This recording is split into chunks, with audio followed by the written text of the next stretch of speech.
أعوذ بالله من الشيطان الرجيم. بسم الله الرحمن الرحيم.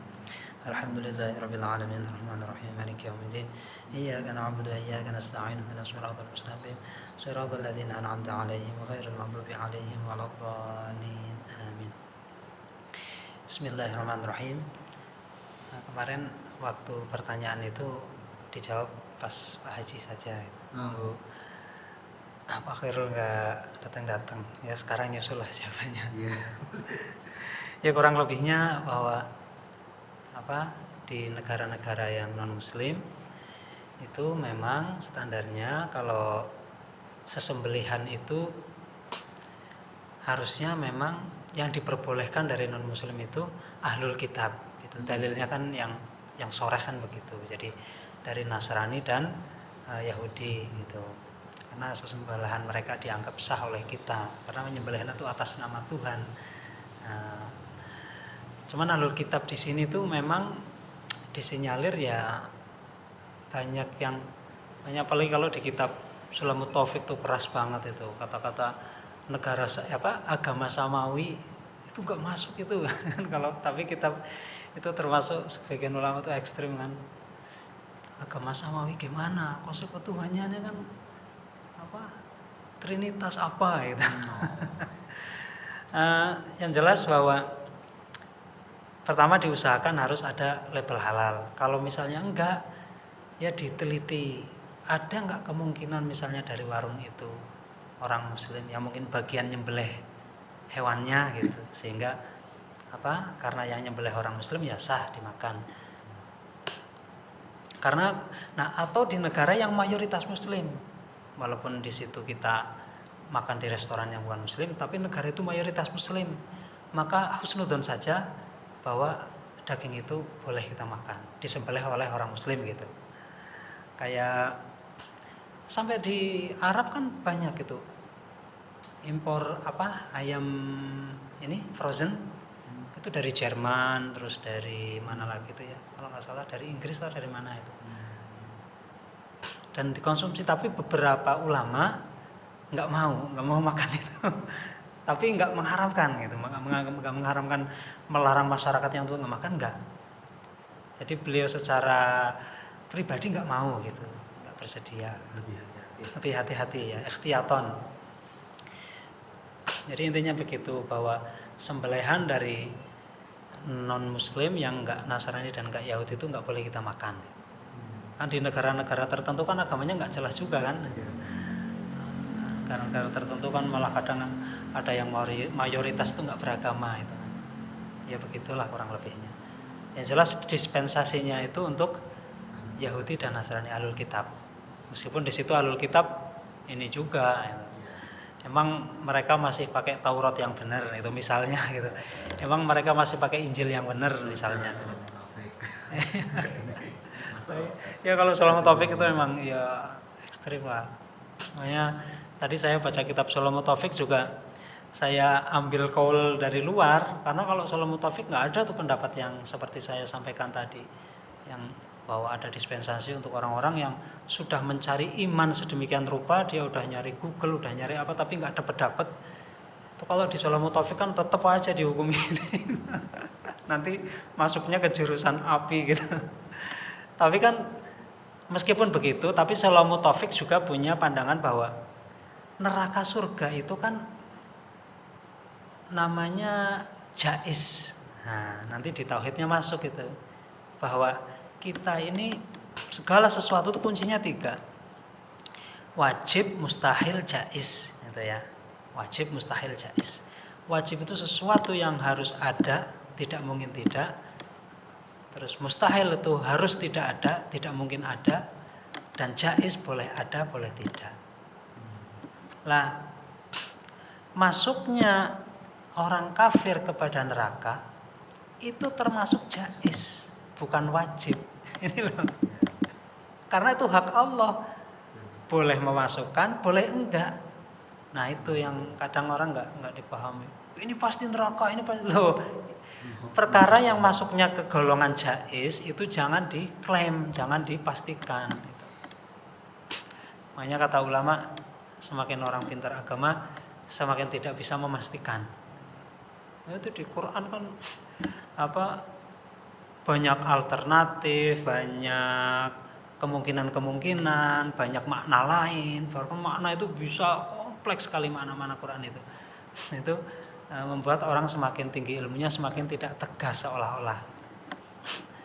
Ya begitu. Jadi kebenaran absolut itu benar-benar hanya Allah. Manusia tidak bisa memberikan kebenaran yang absolut.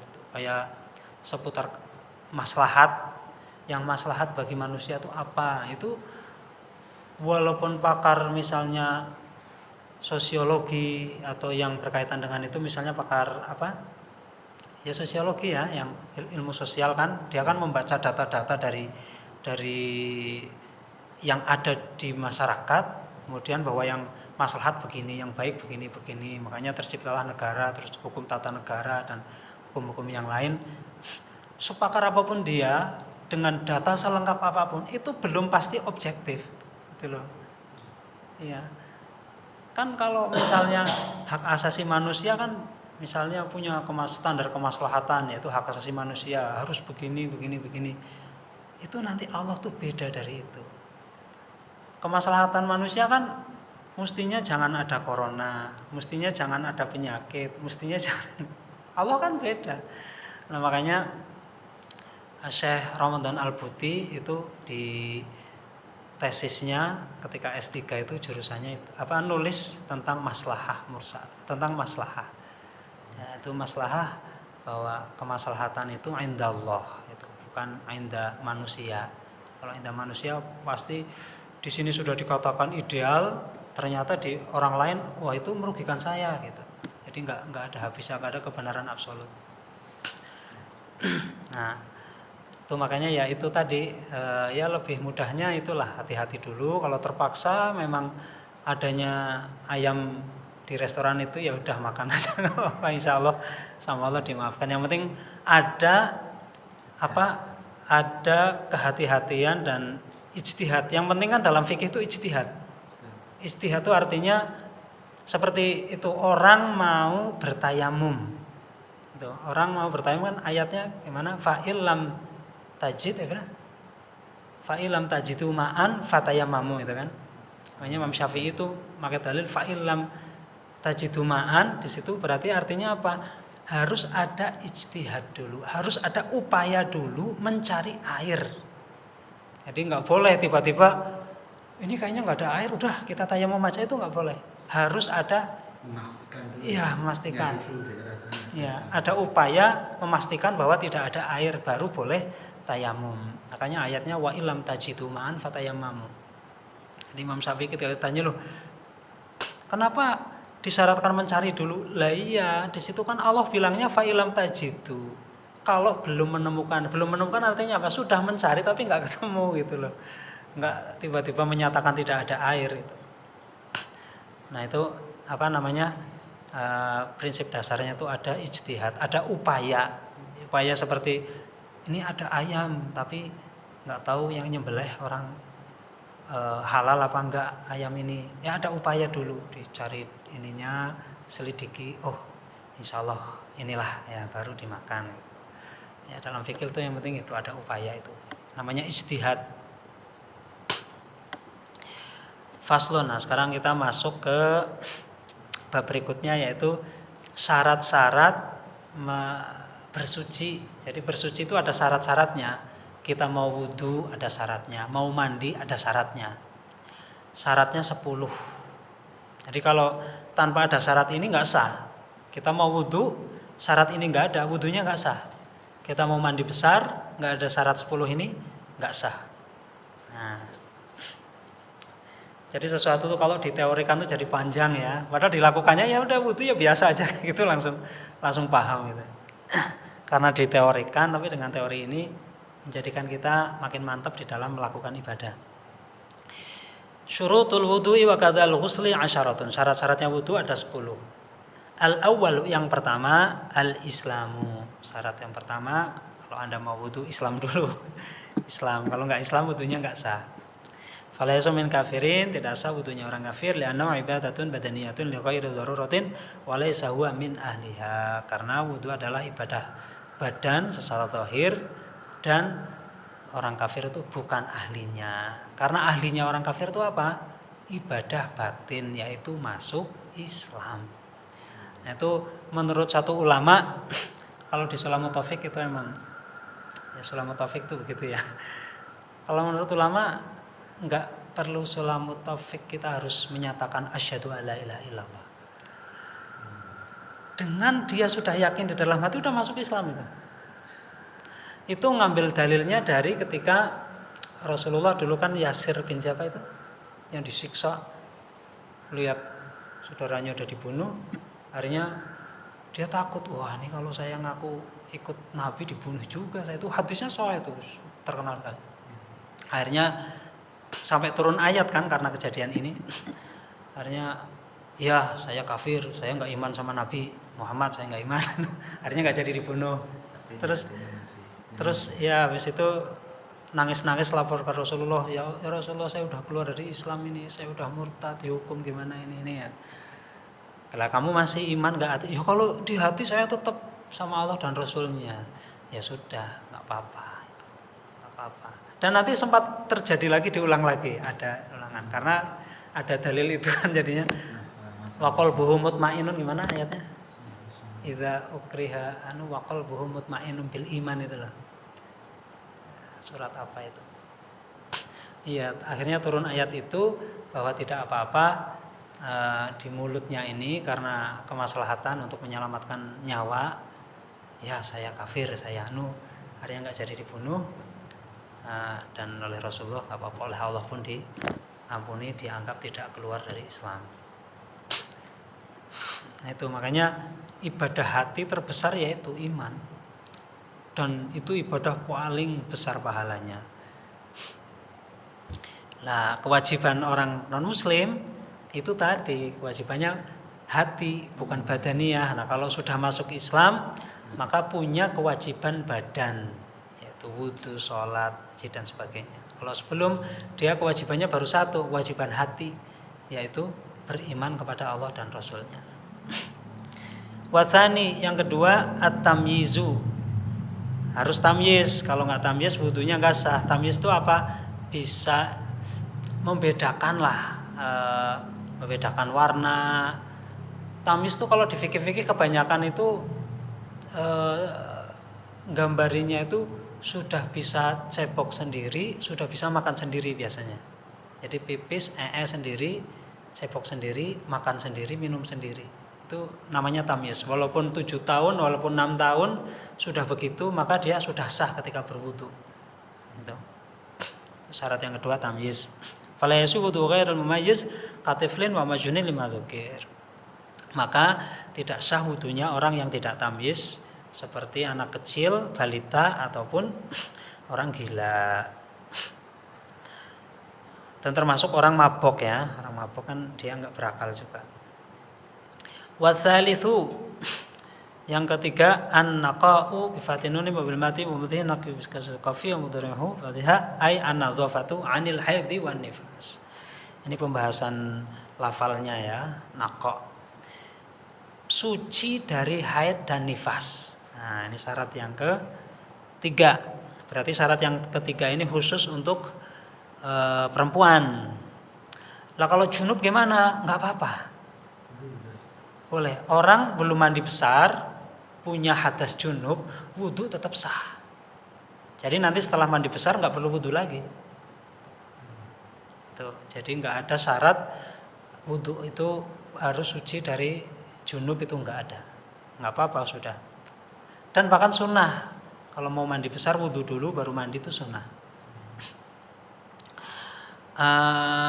Ini kalau nggak tahu ilmunya begitu, ini ya kagok ya dikira. Lo kan hadas besar kan besar gitu lah, wudu kan hadas kecil, gimana sih masa punya hadas besar wudunya nggak apa-apa gitu. Warabi'u syarat yang keempat an-naqa'u ma yamna'u usulal ma'i ilal basyarati. Terhindar atau bersih dari hal-hal yang menghalangi masuknya air kepada kulit yang menjadi anggota suci. Kalau wudu ya anggota wudu, kalau mandi berarti seluruh kulit di seluruh tubuh. Harus tidak ada yang menghalangi. kaduhnin jamidin, seperti minyak yang beku, wasyam'in, seperti lilin, wa'aini hibrin wahinnain, tinta.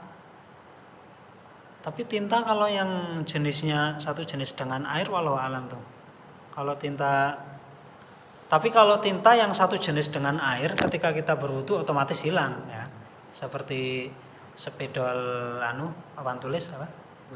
Whiteboard itu kan kena air ya langsung hilang, otomatis nggak menghalangi. Berarti tinta yang, tapi tinta di sini itu tinta banyak. Kalau tinta asar seperti pulpen di set itu nggak apa-apa. Walaupun dia sebenarnya menghalang juga secara mungkin kalau dipakai mikroskop ya menghalangi air, tapi itu namanya asar. Kalau asar nggak apa-apa. Tapi kalau tinta dituangin di sini, nah itu baru dianggap menghalangi. Ini hasil ijtihad fuqaha ya, wallahu alam. Kita nggak bicara secara sainsnya itu. Ya. Nah, kalau tato itu menurut ulama itu kan dia sudah di dalam kulit Pak Haji, tintanya. Jadi nggak menghalangi, malah nggak menghalangi air kepada kulit. Karena yang wajib dibasuh itu kulitnya. Sementara tinta itu masuk ke dalam kulit. Kalau dia nggak, dengan bukti apa? Tato mau dibasuh ribuan kali nggak bakal hilang. Karena dia di dalam kulit, bercampur dengan darah yang membeku. Makanya menurut ulama keharamannya itu merusak tubuh sendiri. Merusak tubuh sendiri. Kalau dari segi ininya wudu, mandi itu nggak jadi masalah. Makanya menurut ulama yang sudah terlanjur punya tato ya jangan dihapus kalau merugikan. Misalnya dihapus tapi bikin pokoknya setrika melepuh, ya itu jangan. Kecuali ada laser yang canggih sekarang itu ya, penghapusan tato, cuman mungkin mahal itu. Nah itu ya dihapuslah baik. Tapi kalau merusak mending jangan dihapus, biarkan saja. Warabi'u anaqu ya bi khilafi atharihima. Kalau cuma dicoret-coret tinta, pulpen itu enggak apa-apa. Wa syaukatin law uzilat lam yalta'im mahalluha, atau anggota wudu misalnya tertusuk duri, kemudian dicabut durinya, dia akan membuka. Ini atofnya kemana nih?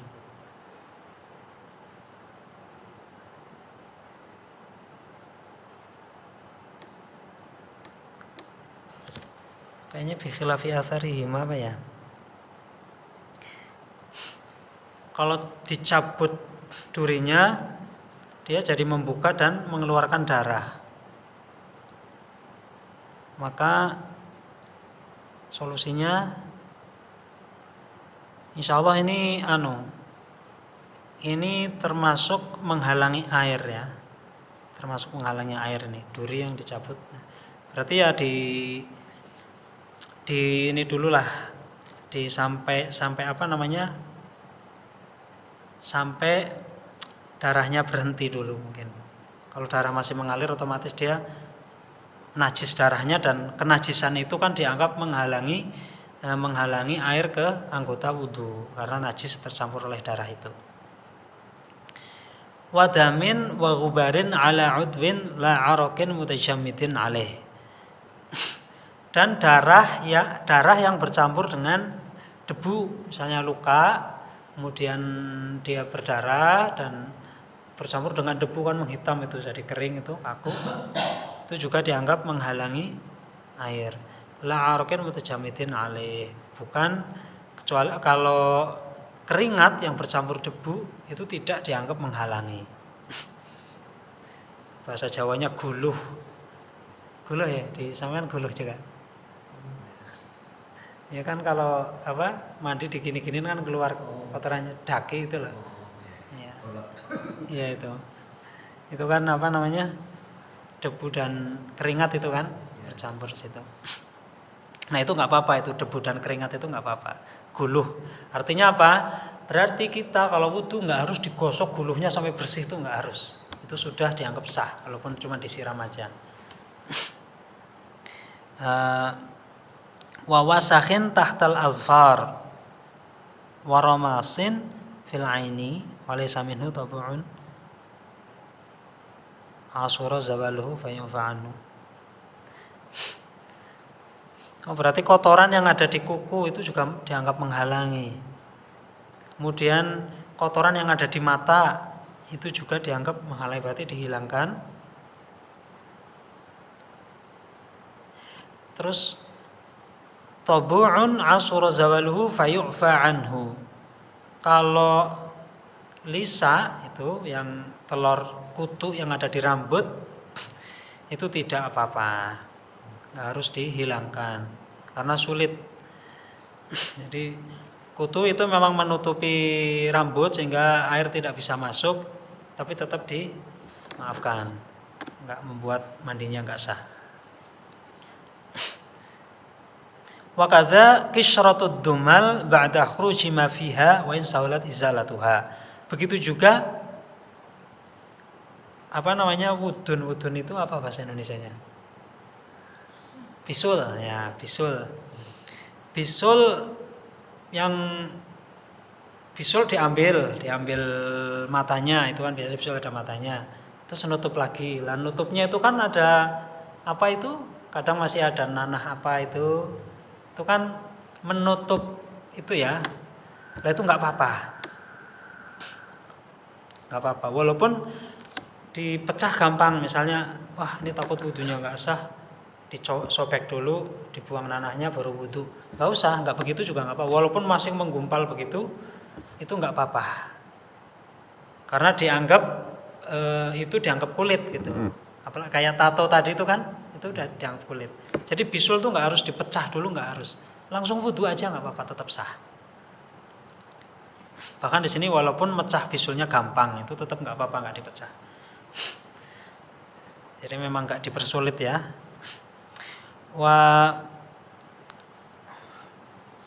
Bal aula minal araq li'annaha juz'un minal badan. Iya, karena kulit bisul yang itu tuh dianggap anggota kulit, anggota badan, jadi enggak apa-apa. Itu syarat yang keempat. Sekarang wal khamisu, syarat yang keempat, alla yakuna 'alal 'udwi ma yughayyirul ma'a.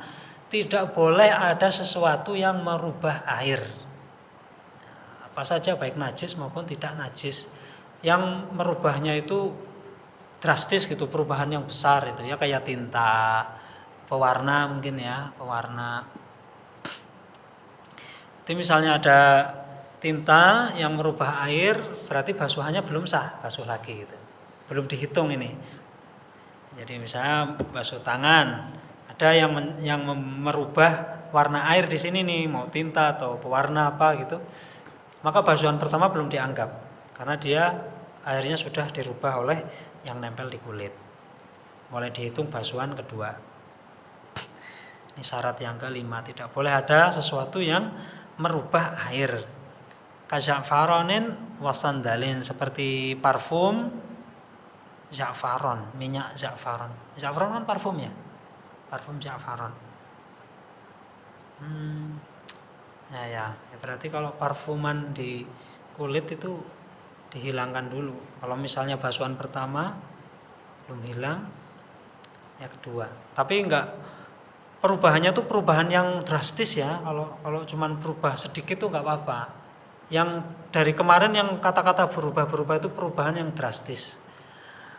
Kadang kan ragu, wah ini saya habis pakai sabun, berarti air yang kesini airnya berubah jadi rada wangi dikit gitu.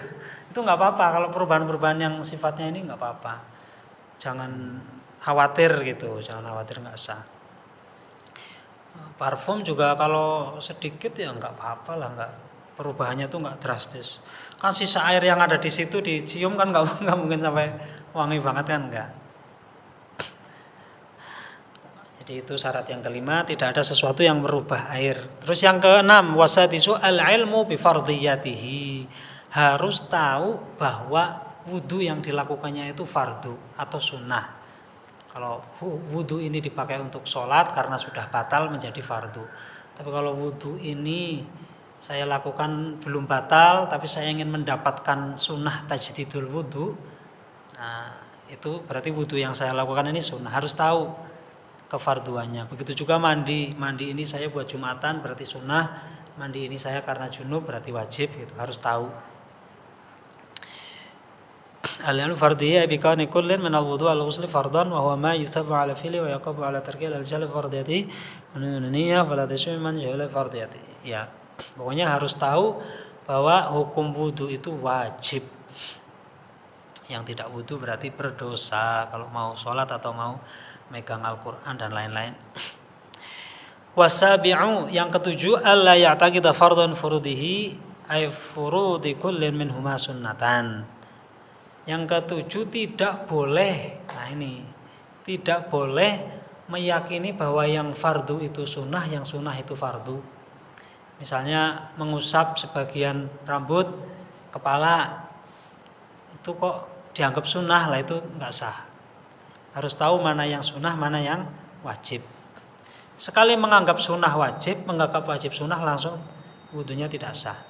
Sawan ta'ana fa'alahu kullaha furudun aw yataqadana fi fardan wa sunnatan lam yumayyiz sa'atu ma'anil akhar. Ya baik menganggap semuanya fardu ya enggak sah. Menganggap semuanya sunnah apalagi. Ya, kenapa ditekankan begini ya supaya orang Islam tuh mau belajar. Mana yang wajib, mana yang enggak tuh terbiasa menyembah Allah tuh pakai aturan lah istilahnya, pakai tata krama yang udah digariskan gitu. Nanti kalau serampangan kan akhirnya cenderung beragamanya juga serampangan.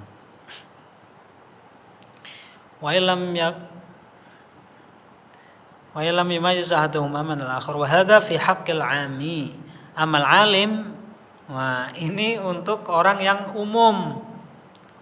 Amal alim kalau ulama wa huwa man istaghala bil fiqhi zamanan fala budda fihi min tamyizi faraidihi min sunanihi.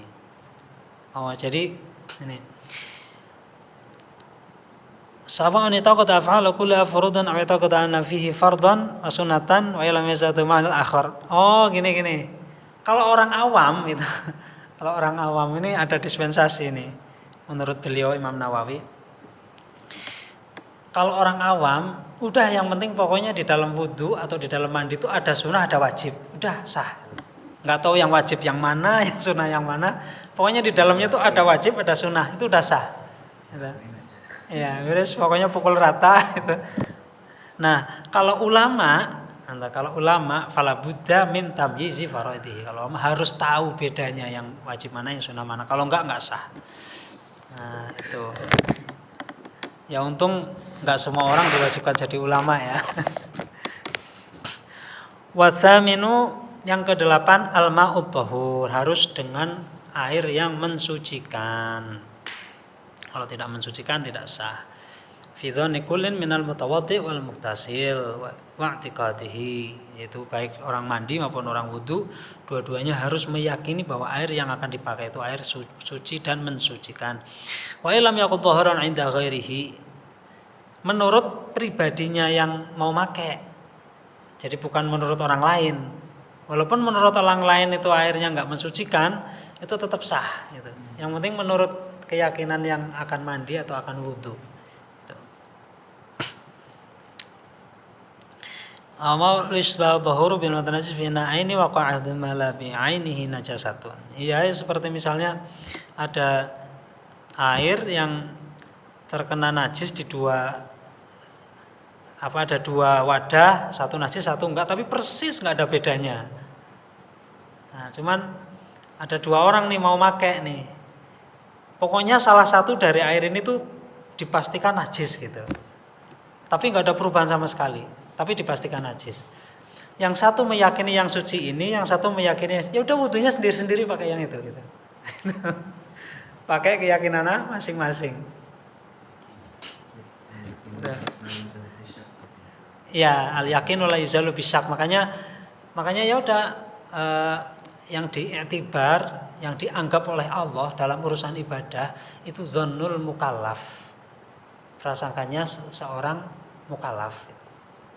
Tapi kalau dalam urusan sosial, muamalah itu yang dianggap adalah fi nafsil amri, kejadian yang sesungguhnya. Kalau dalam ibadah udah yang ada di hatimu saja sudah. Dan dua-duanya dianggap sah itu, walaupun dipastikan yang satu menggunakan air najis. Nah, fatun kalasin tarataina fatawadda. Fataharatu kulli minhuma sahihatun fala yasul wudu wal usul bin mas. Iya. Iya, jadi dua-duanya dianggap sah. Watasi'u yang ke-9, dukhulul waqti. Harus sudah masuk waktu. Misalnya wudu harus sudah masuk waktu sholat. Tapi di mana? Yaitu di fi taharati daimil hadasi, bagi orang yang selalu batal wudunya. Seperti orang beser dulu, Pak Harul pas masih kecil pernah ya, pipis terus. Nah itu wudunya syaratnya harus ketika sudah azan. Kalau sebelum azan tidak boleh. Azan, wudu, nanti langsung segera sholat. Keluar pipisnya terus nggak apa-apa, tetap sah. Khusus untuk kalau orang biasa ya enggak, wudu kapanpun boleh. Atau orang yang mustahadhah, yang keluar darah tapi bukan haid. Nah, itu syarat wudunya adalah ketika sudah masuk waktu sholat. Kalau tatahara qabla dukhulhi lam tasih. Kalau wudu sebelum azan maka tidak sah wudunya. Lianha daruratan wala darurata qabla waqti. Karena bersucinya orang tersebut adalah bersuci darurat. Jadi harus sudah masuk waktu. Wal asyiru yang terakhir, al muwalatu. Al muwalatu itu nuli-nuli. Nuli-nuli itu bahasa Indonesianya langsung. Habis ini itu langsung itu namanya nuli-nuli. Ai bainal a'dha wal muwalatu bainal ghusalat. Wal muwalatu baina azail wudu wal wahid li ta'imil hadasi wa hadzal qaidu raj'un li hatainil mas'alataini kama amilat. Tapi yang nuli-nuli ini tuh khusus untuk orang yang daimul hadas tadi, yang pipis terus atau yang istihadhah. Pokoknya yang dua ini khusus buat orang daimul hadas. Yang harus sudah azan dan yang kedua harus langsung. Habis basuh muka harus langsung tangan. Kalau bukan orang daimul hadas boleh basuh muka, sudah nanti basuh tangannya entar-entaran deh, rada ini ngerokok dulu lah, itu boleh. Atau misalnya maaf pengantin baru takut malu dilihat teman-temannya, wah tadi malam habis ini ya keramas gitu. Boleh habis melakukan dikeramas dulu, dibasahin, tidur. Besok mandi tinggal bawahnya gitu. Itu boleh. Jadi yang dua ini khusus untuk orang yang selalu batal wudunya. Wallahu a'lam. Barangkali ada pertanyaan.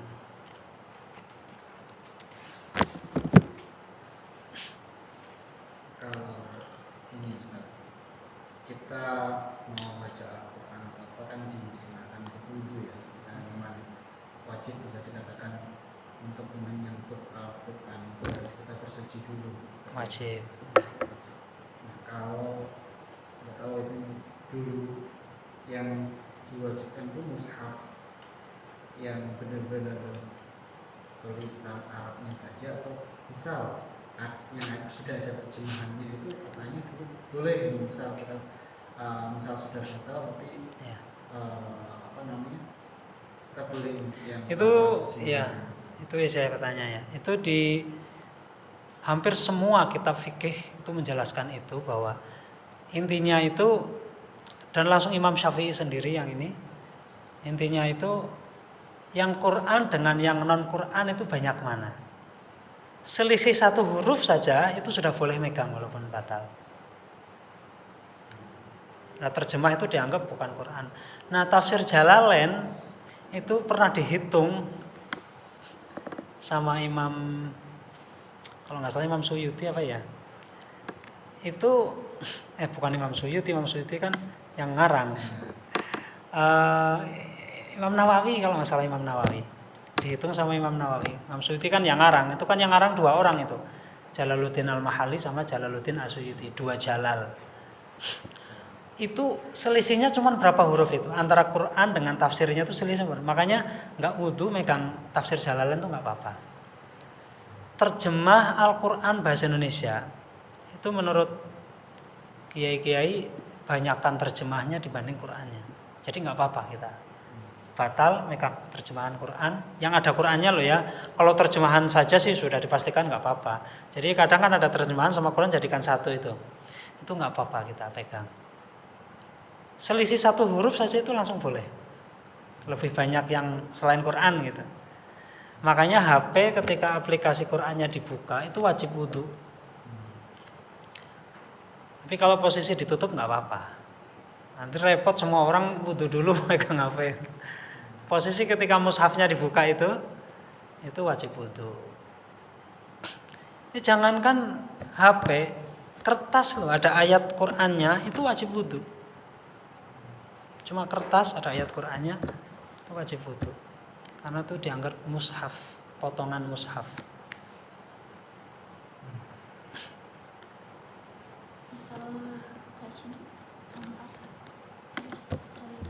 Enggak, kalau dampar itu enggak. Yang itu kan mushaf ya. Tapi kalau dampar yang memang apa itu? Dampar yang itu loh yang begini itu kalau di itu harus wudu itu. Iya. Misalnya kiranya ayat kursi. Iya itu kan biasanya kan ada Bismillahirrahmanirrahim itu. Wallahu alam, tapi itu di Fathul kaligrafi ayat kursi kita kan pajangan nih. Iya. Berarti kita harus wudu juga. Iya, kalau secara fikih begitu. Secara fikih. Iya. Tapi kan ada beberapa dispensasi seperti orang belajar itu. Belajar nulis itu ada dispensasi. Pokoknya yang kaitannya dengan tarbiyah, dengan apa itu banyak sekali dispensasi. Kayak baca Quran itu orang haid, orang junub kan nggak boleh. Tapi kalau untuk zikir itu boleh, itu misalnya. Atau untuk mengajar orang itu termasuk di dispensasi. Yang banyak menghafal itu harus diniati zikir. Ya, kalau tadarus itu nggak boleh.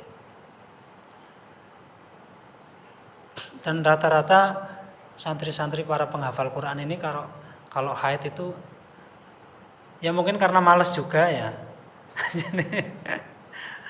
Mumpung libur gitu biar nggak baca Quran terus gitu. Sebenarnya boleh itu untuk zikir gitu. Kan zikir diantaranya kan mengingat-ingat. Tapi kalau nambah hafalannya nggak boleh. Ya kalau nambah nggak boleh. Kalau membaca yang sudah hafal itu karena diniati ibadah dan zikir. Kalau nambah itu nggak boleh. Tapi biasanya anak-anak santri ini karena beling-beling, jadi walaupun ini buat deres saja nggak mau, lagi haid gitu. Padahal aslinya kan nggak apa-apa. Wallahu a'lam.